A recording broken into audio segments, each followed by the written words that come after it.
Salut à tous! Aujourd'hui nous ne sommes pas sur la ferme, je suis non loin de celle-ci, à peu près à une vingtaine de kilomètres, ici en Touraine, à Louhans. Je rends visite à Elisabeth et son papa Jean-Marie, des personnes que j'ai rencontrées grâce à Laurent. Laurent que vous connaissez, qui intervient quelquefois à la maison semer en direct des cultures avec son semoir bien spécifique. C'est un grand privilège pour moi de visiter leur ferme. Vous allez voir qu'elle est très particulière. Alors ils cultivent comme moi des grandes cultures, du blé, du colza, de l'orge, mais ils vont aussi avoir exploré bien d'autres voies de l'agriculture. Et aujourd'hui, on va aborder les thèmes de la méthanisation, on va parler bactéries, on va parler spiruline, on va parler porc. Donc là, on vient de déjeuner ensemble, j'ai fait la connaissance de Jean-Marie. Allez, on y va. Ils m'attendent. Et vous allez voir qu'il n'y aura pas que moi durant cette visite, il y a aussi Laurent et Jean-Claude que vous apercevrez, qui ont eux aussi des questions. Donc voilà, on a tout à apprendre et on va vous emmener avec nous. Il y a tellement de choses à voir que voilà, on ne sait pas par quel bout commencer. Je vous présente Jean-Marie, merci de nous recevoir en tout cas. Bonjour David, merci. Jean-Claude qui est là, qui fait son timide avec son téléphone. Et Laurent, voilà les présentations. Donc c'est que je coupe mon téléphone. Ton activité, tu l'as commencée en quelle année? À quel moment? Alors j'ai commencé en 86, j'ai pris la suite de mes parents, enfin oui, la suite de mes parents. J'ai commencé avec 25 hectares, j'ai travaillé en parallèle un petit peu avec mes parents, et ensuite mes parents sont partis à la retraite, j'ai pris la suite. Ils avaient une cinquantaine d'hectares, mes parents avaient déjà un élevage de porc, donc j'ai continué dans la lignée mais en transformant un peu l'élevage, puisqu'on était naisseur-engraisseur de porc à l'époque, et je l'ai transformé en post-sevrage engraissement. Donc là, Jean-Marie a un hangar. Il est photovoltaïque, non? Photovoltaïque, oui. C'est un 100 kg crête. Oui. D'accord. 800 mètres carrés, c'est ça? Oui, à peu près, oui. Oui. Donc tu as l'essentiel de ton matériel, motorisation, tracteur. C'est ça. La moissonneuse, tout là-bas.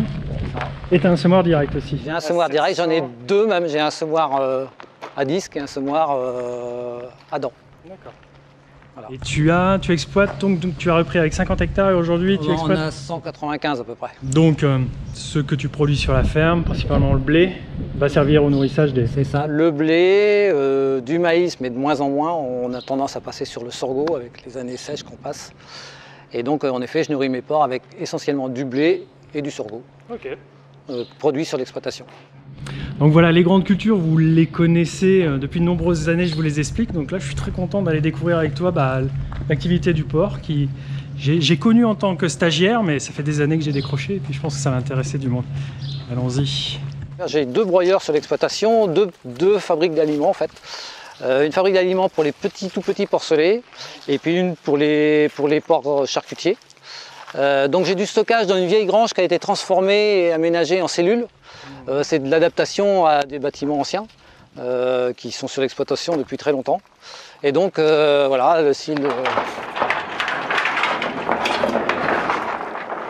ça c'est le bâtiment avec les cellules où les stockages sont là. Le blé, il y a 3 cellules du blé par là, il y a du pois, de l'orge, ici il y a du soja.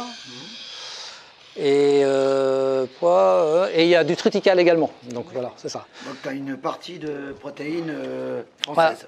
Voilà, c'est ça, parce que toute la partie pois économise énormément de soja, voilà. qui me permet d'économiser du soja. Ensuite, voilà, on programme des formules en fonction de chaque stade du porc. Jeune ou voilà, c'est ça. Et donc, c'est une fabrique qui est semi-automatisée, ça va chercher dans les cellules, ça broie, ça mélange et ensuite ça envoie dans les silos. Ah oui, par des vis aériennes ou c'est tout que tu transportes en big bag? Non, pas du tout, c'est transporté par tuyaux pneumatiques. Ouais, donc oui, c'est sûrement voilà, toutes ces petites choses que l'on voit. Voilà, tout ça. Alors donc c'est aspiré dans les cellules, là, les tuyaux aspirent dans chaque cellule. Et ensuite, c'est comme un gros souffleur qui pousse dans les cellules au bout des porcheries.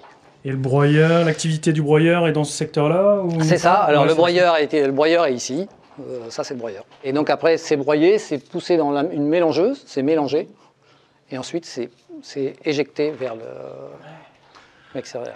Vous voyez un peu la hauteur de grange, de charpente qu'il y a ici? Incroyable. J'en ai une haute comme ça aussi à la ferme, mais pas... Voilà, alors ça c'est mon arrière-grand-mère qui l'a construite en 1914, pendant que son mari était à la guerre. Wow. Voilà. Et Et rien n'a été touché, hein. Le toit, tout est d'époque. Alors ici, c'est le deuxième point de la fabrique d'aliments, avec un silo tour dans lequel je stocke du maïs ou du sorgho, de plus en plus du sorgho, puisque le sorgho résiste beaucoup mieux au climat qu'on a actuellement, très sec. Et c'est un stockage un peu particulier, c'est un stockage humide. C'est-à-dire qu'on n'a pas besoin de sécher le sorgho quand il arrive. Voilà, ni le maïs. On le rentre dedans, c'est un système de boîte de conserve en fait, on le rentre dedans, on ferme la boîte et il se dégage du gaz carbonique, il y a un début de fermentation. Oui, mais qui est vite bloqué. Qui est immédiatement bloqué par le gaz carbonique et ensuite ça se conserve comme ça tout au long de l'année. J'en prends tous les jours un petit peu et voilà. Et donc là, c'est quand même une des grosses réserves qui sert pour l'engraissement notamment. Ensuite, je reçois quelques coproduits, du soluble de blé notamment, qui est un sous-produit de l'éthanol. Et aussi du lactosérum, qui vient de porcherie, de laiterie du Tour, quoi. Parce que ici, mes porcs sont destinés à la saucisse de morteau.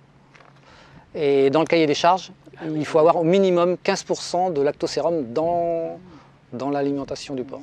Et le sorgho, oui, tu le produis pas que toi-même? Si. Ah oui. Si, moi j'ai 35 hectares de sorgho. Ah oui. Il y a besoin à peu près moitié moins d'eau qu'un maïs pour un sorgho. Ah ouais, bah là... c'est encore moins preneur que le maïs. Bah, moi je me demande si je veux même pas arrêter carrément le maïs. Donc sorgho, maïs sont sans doute les mêmes parents, hein. C'est des cousins en termes génétiques, mais je savais pas qu'ils étaient... Ah, c'est beaucoup moins gourmand en eau.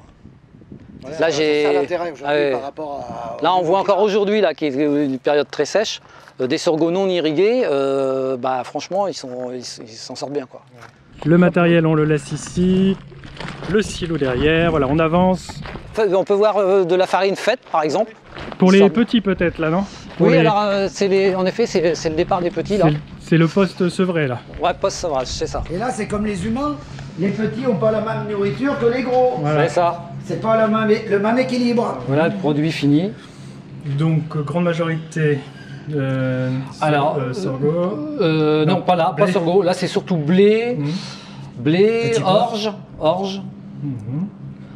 petit pois. Voilà. Et puis un petit peu de minéral qui apporte le calcium et le phosphore et les vitamines. Voilà. Ah, on les entend. Oui. Fais gaffe parce que oui, si tu veux pas mouiller ton matériel, il y a des... Ça marche. C'est fait pour refroidir les... Ah oui, c'est bien. Ah, il y a des brumisateurs. Ah, il y a des brumisateurs, bah ouais. Voilà, oui. Ils font à peu près 40 à 50 kilos. C'est-à-dire la moitié du poids final qui partent à la consommation? Oui. 80, 100 kilos. 110 kilos, 110, 120 kilos, ils partent. Ok. Donc ils vont être nourris... En soupe. Donc là, majoritairement avec du sorgho ou du maïs. Donc c'est comme dans une soupière, on fait une soupière de produits. Et l'ordinateur ouvre des vannes les unes après les autres en fonction du nombre de porcs qu'il y a dans les salles, dans la case, et leur poids. Voilà. Plus ils grossissent, plus on leur en met. Oui, plus l'organisme est capable. Voilà. Okay. Donc là ils sont sur caillebotis et vous allez le voir un petit peu plus loin dans la vidéo. Voilà les déjections de ces porcs, créent en dessous un lisier.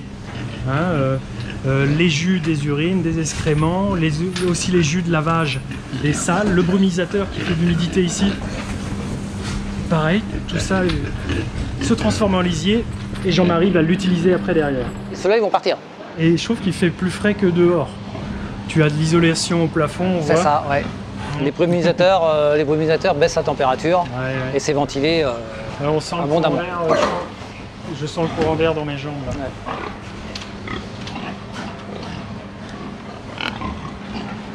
Attention au grand. Hop là.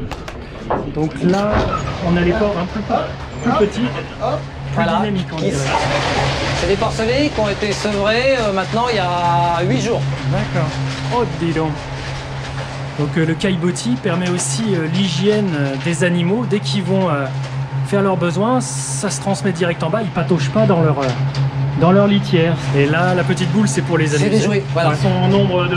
C'est des bandes de combien? Alors, c'est des bandes de 180. Ouais. Et j'ai 17 bandes 38 dans l'année. Voilà. Donc, il y a 180 sports qui rentrent toutes les 3 semaines. Ouais. Et 180 qui repartent toutes les 3 semaines également. Mais par case, il y en a combien? 180, ah non, alors là, c'est 50. Là, 180. Non, 50. Mais dans la salle, il y en a 180. Oui, d'accord. Donc là, on va aborder le sujet de la méthanisation. Jean-Marie va utiliser le lisier qu'il pourrait utiliser directement sur ses cultures. Hein. C'est un fertilisant, c'est très riche en plein de nutriments. Mais avant de l'épandre sur ses parcelles, il va le travailler et puis surtout en tirer de l'énergie. Pour faire fonctionner le méthaniseur, en plus du lisier, Jean-Marie va apporter différents éléments aussi, des fermes alentours, des fumiers de voisins, de bovins, de bovins, ouais, c'est ça. Et puis ce qui marche sous le principe de l'échange. Ils m'amènent du fumier, je leur redonne du digesta pour fertiliser soit leur prairie, soit leur culture. Le digesta, c'est la matière issue de la méthanisation une fois qu'elle a fini son cycle et son travail. C'est ça. D'autres ingrédients aussi, parce que je parle d'ingrédients, mais tu vas apporter des résidus de triage aussi de grains, des pailles, des menus pailles. Je vais chercher des menus pailles dans les coopératives autour. Il y a des déchets, voilà, des poussières, des balles, des grains cassés. De l'organique. Voilà, de l'organique, c'est ça. Ensuite, j'ai un accord également avec une distillerie, la distillerie de Vouvray, qui est un vignoble qui n'est pas très loin d'ici, qui m'apporte le marc de raisin, qui eux ont extrait l'alcool, et également aussi les pépins de raisin, puisqu'ils font de l'huile de pépins de raisin. Donc je récupère cette matière-là derrière ça. Et c'est très bon également pour la méthanisation. Voilà. Voilà, et puis quelques jus de laiterie aussi, je crois. C'est ça. Et donc j'incorpore également du lactosérum, qui viennent des laiteries aux alentours, qui est le résidu du fromage, des fromages en général. D'accord. Voilà, donc tout cet ensemble fait... Bon après, parfois je rajoute... cette année j'ai fait un essai, notamment là on verra sur des plateformes. J'ai broyé de la paille derrière ma moissonneuse batteuse. Et je l'ai ramassé et voilà, je fais pour voir ce que ça donne. Et tu arrives à palper l'impact de cet ingrédient que tu changes? Alors c'est très compliqué parce qu'il faut du temps. C'est très compliqué, il faut du temps, il faut voir. Voilà, ça demande, puisque comme on mélange plusieurs ingrédients, c'est difficile de savoir si c'est positif ou plutôt négatif ou neutre. C'est difficile. Il faut être très attentif, surtout voilà, au polluant, puisque on travaille avec du vivant. C'est des bactéries qui sont dans le méthaniseur, qui transforment la matière organique en gaz. Et le moindre chose qui peut attaquer la bactérie, peut détruire. Par exemple, si par exemple par mégarde il pouvait tomber par exemple un fond de flacon d'antibiotiques ou des choses comme ça, immédiatement ça pourrait tuer directement tout le process de la... Et là il faut repartir à zéro. Et donc voilà, il faut faire très attention à ce qu'on rentre dans le méthaniseur, puisque on travaille avec du vivant et... Les équilibres. c'est ça. Qu'est-ce qui t'a motivé à lancer ça? Oui, j'ai trouvé que ça donnait de l'autonomie à la ferme, puisque produire de l'énergie, on consomme également de l'énergie pour travailler les champs, pour tout ça. J'ai pensé que ça pouvait être pas mal. Et c'est bon aussi, puisque c'est une façon de faire un cercle vertueux, puisque je produis en effet des lisiers qui étaient quand même problématiques pour mon environnement, puisque les lisiers sont très odorants. Donc, Et tu as un entourage, tu as des riverains très proches de la ferme? Oui, j'ai regardé sur la carte. Le village est très proche. Et donc c'est vrai que lors des épandages de lisiers, c'était quand même problématique. Et donc la porcherie en elle-même sent un petit peu forcément, mais les épandages étaient quand même assez compliqués. Et le fait de le passer dans le process de la méthanisation, ça déodorise. Donc maintenant, le fameux digesta, qui est l'issue du process, est déodorisé. Donc c'est quand même, on dort plus tranquillement, voilà, et on embête moins les voisins, ce qui est quand même un plus. Et puis la recherche aussi de l'aspect économique de tout ça, voilà, une activité supplémentaire à la ferme. C'est ça, alors voilà, c'est ça, tout à fait, c'est un revenu complémentaire qui est un peu différent de ceux qu'on connaît aujourd'hui en agriculture, puisque quand on plante, on sème un blé, on ne sait jamais combien on va en récolter et le prix qu'on va le vendre. Là, sur la méthanisation, la différence, c'est que j'ai un contrat pour 15 ans signé avec EDF. Alors le tarif est fixe, Enfin fixe, il évolue un petit peu, mais il y a surtout une sécurité du tarif. Il y a juste un truc qu'il faut faire, c'est quand même produire du gaz. Il faut quand même arriver à produire le gaz. Oui, il y a quand même des grosses responsabilités de produire du gaz. Et de maintenant, c'est tout ça. Mais il n'y a pas de surprise sur le prix. Partie voilà, une sécurisation du revenu, puis une lisibilité sur l'avenir, qui dans le métier voilà, n'est pas toujours simple. Oui, parce que aussi bien le port ou le cours sont toujours en dents de scie. Bon, un élevage c'est toujours délicat, il peut toujours y avoir des problèmes sanitaires.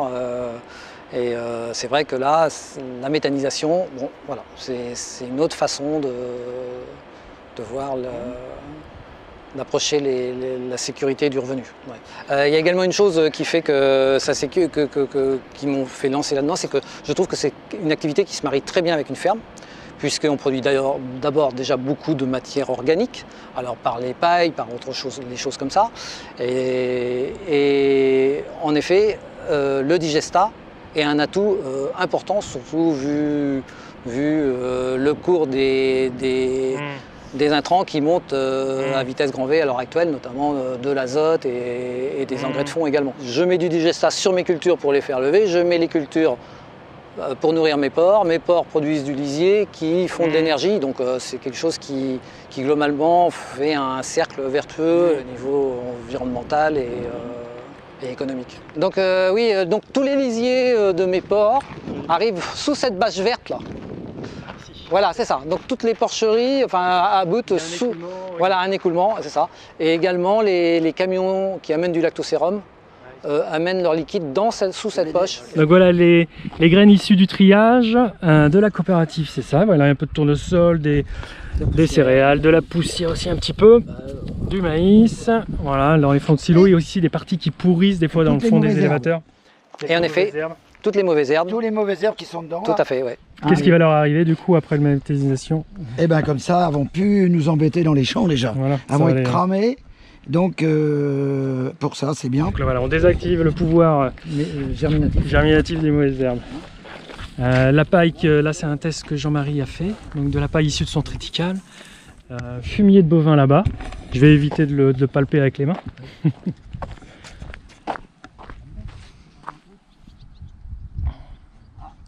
Donc voilà l'autre partie des ingrédients, les ingrédients fibreux solides, mais toujours organiques, qui vont entrer dans le processus de méthanisation. La méthanisation, l'objectif c'est de créer un gaz, le méthane. Et ensuite Jean-Marie a investi dans des équipements pour transformer ce gaz en électricité. Donc le liquide provient de la droite, comme je vous ai fait voir sur les bâches vertes, et arrive dans cette cuve de mélange, là où il y a des agitateurs. Là c'est une pompe qui l'achemine jusque là. Voilà, une pompe qui l'achemine ici. Ici il y a 3 gros agitateurs.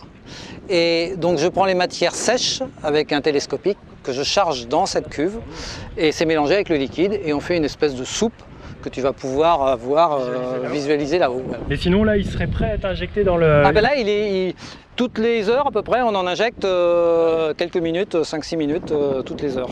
Voilà ce qu'il y a dans un méthaniseur, celui de Jean-Marie en tout cas. Ouais, ça travaille déjà. Ouais, parce que les températures sont élevées là. Oui. Ah, voilà, le teint est homogène, la soupe est homogène. Et c'est derrière le méthaniseur en fait. Le cœur du méthaniseur est ici. Ce sont ce qui ressemble à des cellules à grains, mais c'est pas du tout ce que vous croyez. C'est le méthaniseur. Parce que ça, c'est un truc qui tourne H24, hein. Les cartes, les moteurs, comme un tracteur, les nouveaux. Quoi. Oui, c'est pareil. Là, à quoi ça te sert d'avoir cet ordinateur ici? Qu'est-ce qui va te servir à voir? Si tout va bien, si... Alors, en effet, d'ici, on peut tout piloter, on peut accéder à tout ce qui tourne, voir la production. Donc là, on peut voir que le moteur fonctionne, puisque quand il y a un point vert, c'est qu'il fonctionne. Le moteur qui crée l'électricité. Qui met l'électricité, on voit qu'il tourne à 250, il produit 251 kg. On voit les 2 digesteurs. Quand on met, par exemple, tout à l'heure, on voyait l'agitation de cette cuve-là, de la fosse d'incorporation. Donc vous voyez, avec la souris, il suffit juste de cliquer dessus, appuyer sur manuel, mettre en avant, et là vous allez voir, voilà, là actuellement, l'agitateur fonctionne. Si tu as un moteur qui grille, Oui, alors voilà, c'est ça. Ça passe du vert au rouge. Et là, quand il y a un point rouge, c'est qu'il y a un problème. Est-ce qu'il y a des alarmes? Il y a des alarmes à foison et qui arrivent sur mon portable, puisque j'ai la même chose sur mon portable. Donc voilà. Ah ouais, t'as des pompes à air qui viennent ventiler. Oh, dis donc. Ah, il y a des moteurs. Il y a des moteurs, oui, il y a quand même pas mal de moteurs. Il y a des pompes, qu'est-ce qu'il y a d'autre? Il y a un séparateur de phase, puisqu'on sépare le Digesta, on sépare en deux phases, en solide et en liquide. Là, il y aurait tout à expliquer, mais la barre marron, voilà, c'est la hauteur. Voilà. Donc là, actuellement, il y a 7 mètres, je n'ai pas mes lunettes. Il y a 7 mètres de matière au-dessus. 7 mètres de matière, voilà, c'est ça. Ah, dis donc, ouais.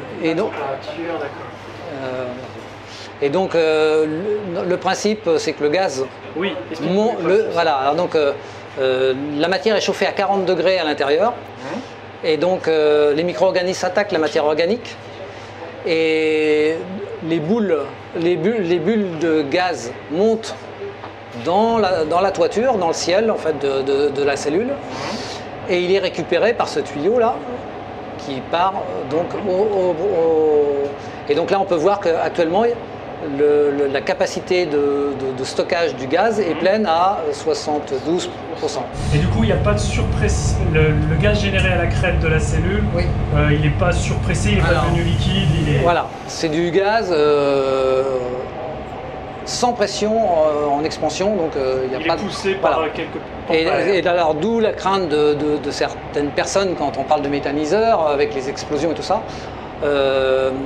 Dans les méthaniseurs, le gaz n'est jamais comprimé, il n'est pas comprimé, et pour qu'il y ait éventuellement une explosion, il faut qu'il y ait une présence d'oxygène, et partout où il y a du gaz, il n'y a pas d'oxygène. Ouais, tout est... Donc voilà, et il faut en plus, il faut de l'oxygène et une étincelle. Et donc alors, évidemment, il n'y a pas d'étincelle non plus, donc il faut quand même 3 éléments pour que...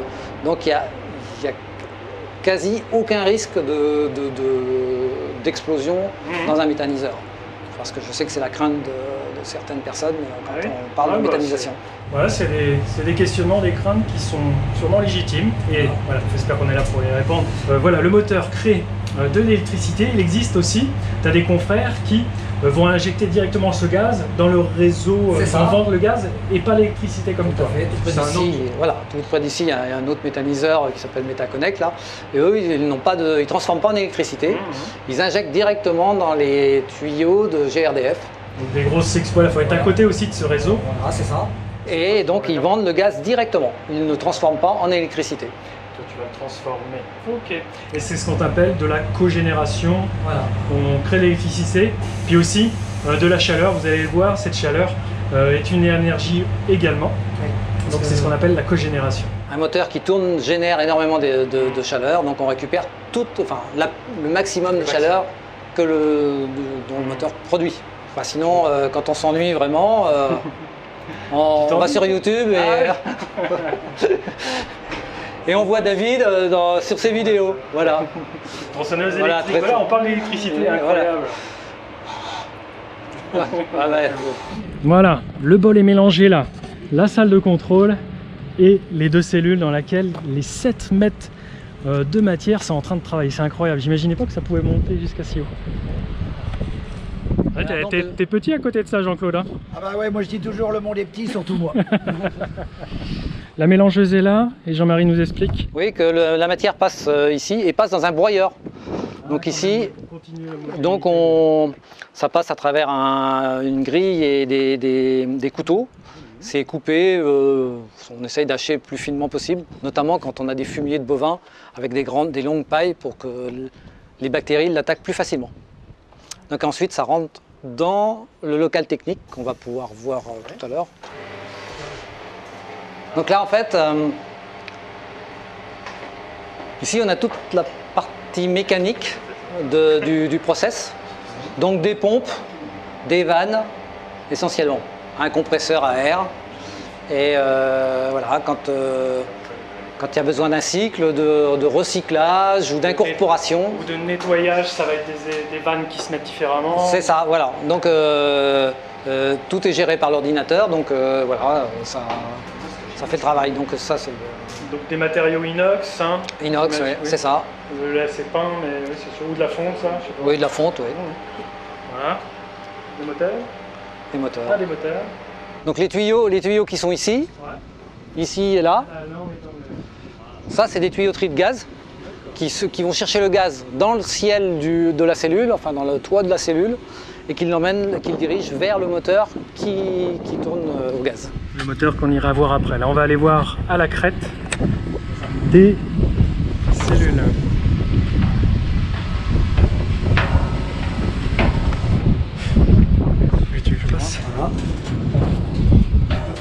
Voilà. Viens peut-être ici avec ton jeu, on va essayer voir. Là, donc voilà, ici c'est le hublot. Ici il y a un petit peu de soufre qui est contre le hublot, donc on a un moyen de l'enlever. Ah oui, tu balayes. On balaye pour enlever le soufre. Alors après, est-ce que tu vas arriver à voir? Ah oui, peut-être pas. Ça c'est compliqué. Ah si, je l'ai. Ouais. Après, actuellement c'est en agitation puisqu'on voit le dessus qui bouge. On voit des bulles. On voit que le ciel est gonflé.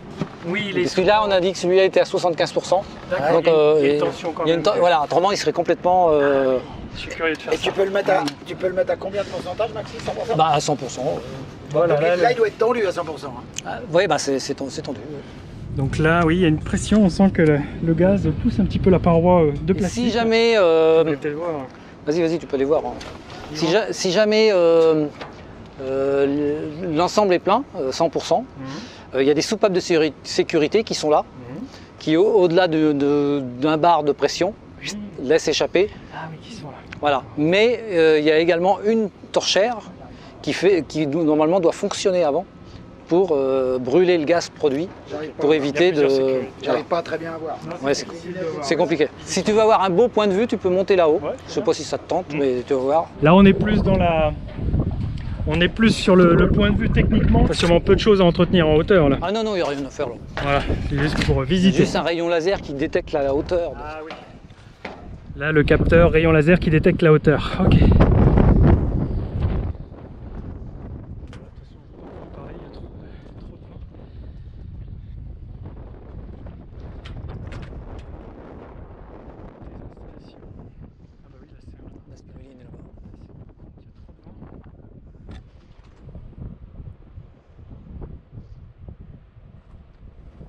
Je vais chercher les déchets de silo par mes propres moyens, donc j'ai un tracteur avec un porte-benne et on a des bennes déposées dans tous les points de collecte et donc quand elles sont pleines, ils nous appellent et on change leur benne. Voilà. Là je vois quelque chose que j'ai jamais vraiment vu. Voilà, alors c'est le fameux digesta la solide. Partie travaillée, extraite de son énergie, avec toujours des éléments nutritifs pour les cultures qui le recevront après, mais ils ont extrait le méthane qu'ils étaient capables de produire. C'est ça. Donc là, ça c'est le digesta solide. Tu le prends pleine main. Ouais. Oui. Parce que ouais, c'est pas puissant comme un fumier, un lisier. Non, bah tu regardes. Puis ça sent peu de choses. Ah non, ça sent. Ça sent le carton un peu. Ouais, ça sent. Il n'y a pas d'odeur. C'est fou ça. Et alors, ça c'est la partie solide. Pourtant, il y a le lisier qui est passé dedans. Bah oui. C'est la partie, le lisier, le fumier de vache. Ça c'est la partie solide. Et oui, parce que au-dessus de nous, il y a un séparateur de phase qui fait tomber le solide ici et le liquide dans la cuve qui est de l'autre côté. Ah, bah oui. C'est hyper léger, ça fait quoi de densité au mètre cube là? Oui, c'est léger. Ouais, mais alors ça c'est variable puisque ça dépend. Si là on est en été, il fait très sec. Bon, bah voilà, d'accord. Parfois c'est plus lourd. Alors, je comprends pas comment il fait pour tomber là. Là, parce que attends, tu vois, faut que tu prennes du recul. Et du coup, la partie liquide est plus importante que le solide, non? Ah oui. Tu vois, donc la sortie du process, donc à peu près la même texture qu'on a vue à l'entrée, ressort ici, monte dans la cuve en inox au-dessus de l'appareil vert. Et l'appareil vert, c'est une presse et qui presse la matière. Oui, comme un extracteur, oui. C'est ça.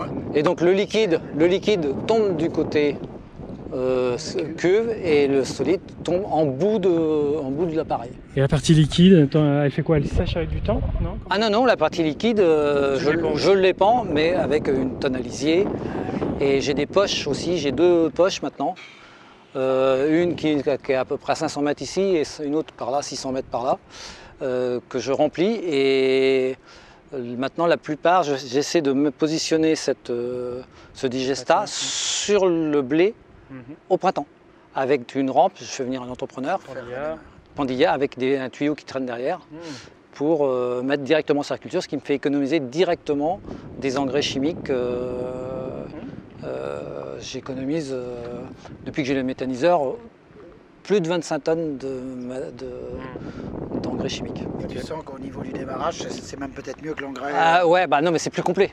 Parce qu'en fait, dedans, il y a tout, quoi. Donc voilà, donc l'arrivée du gaz se fait ici, là, par ce tuyau. Et ça, c'est un système de filtration, notamment pour enlever la dernière humidité qui est dans le gaz. On le fait condenser avec un frigo, on le refroidit, on le réchauffe, enfin bref, on enlève le reste, les résidus de vapeur d'eau. Et ensuite, on le fait passer dans ce filtre noir. Parce que le gaz est chargé de soufre, comme on a pu voir tout à l'heure. Sur la vitre. Et le soufre est très dommageable pour les moteurs. Donc on le bloque, on fait passer le gaz à travers ce filtre. Et ensuite c'est entré directement dans le moteur, comme on va le voir. Qui est ici derrière, qu'on entend, mais je pense qu'à la caméra vous ne l'entendez pas. Tout est insonorisé, voilà. Ça perturbe personne. On te suit.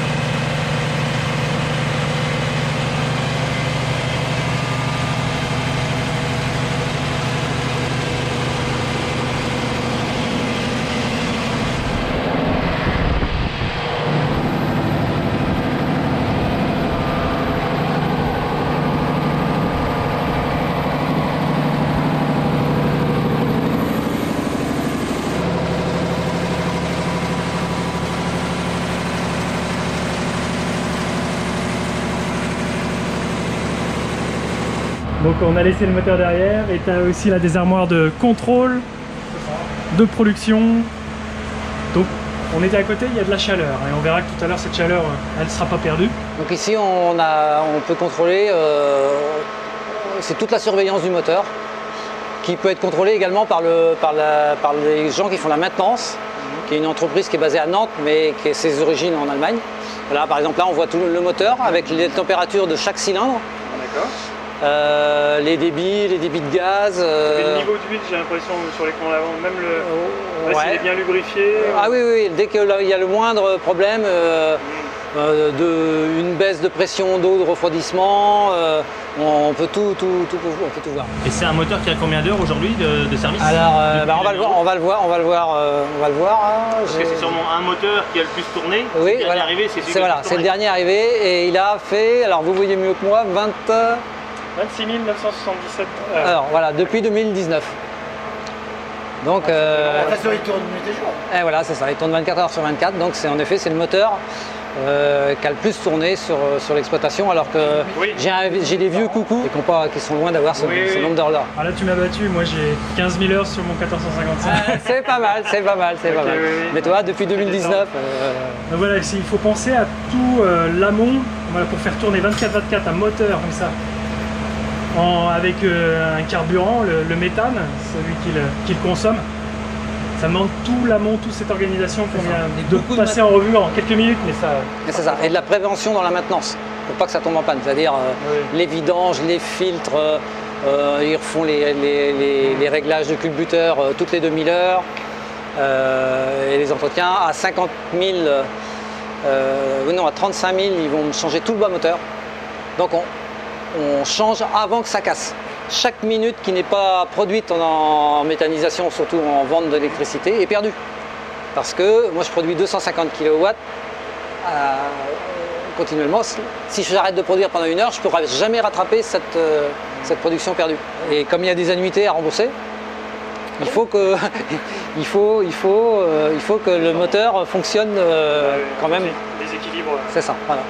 Donc on anticipe les casses, on essaie d'anticiper les casses. Ça a été créé il y a combien d'années là ce système? Non mais le système, il y a combien de temps qu'il existe?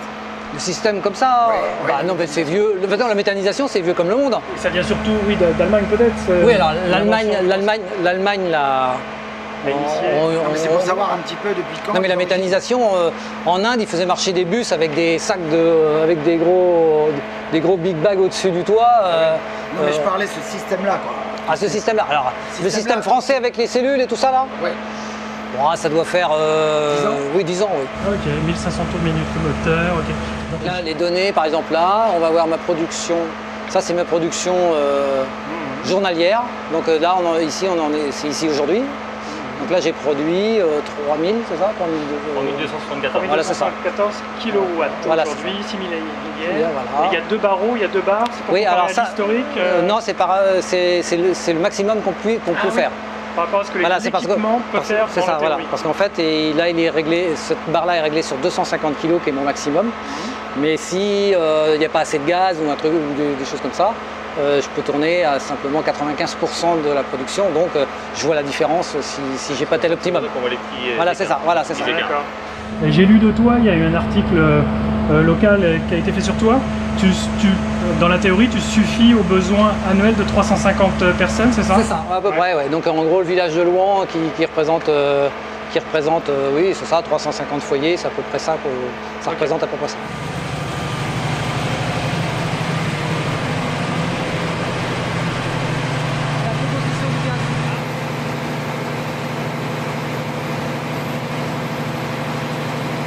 Donc là, sur le dernier écran de contrôle, on avait une visualisation, visualisée la composition du gaz. Tu as des testeurs, tu as des capteurs qui te disent combien de CH4, c'est ça? Voilà, j'ai des analyses perpétuelles en fait, qui se réinitialisent tout le temps, avant le filtre et après le filtre, pour voir ce qu'il y avait avant le filtre et ce qu'on retrouve derrière le filtre. On se rend compte aussi de le qualitatif du CH4, qui est le méthane, pour savoir si, si on est à plus de 60% de CH4, on a un très bon gaz. Mais bon, le moteur peut fonctionner jusqu'à 55% de CH4. Bon, là, c'est le minimum. C'est ainsi que s'achève la première partie de la visite de l'exploitation de Jean-Marie. La semaine prochaine, nous irons visiter la structure de production de spiruline de sa fille Elisabeth, qu'elle exerce avec son époux Erwan. Merci à Jean-Marie de nous avoir ouvert ses portes, de nous avoir donné toutes ces explications et de nous avoir donné à comprendre ce qu'était la méthanisation liée à son élevage porcin. Je vous dis à mardi prochain à 7h30. Salut!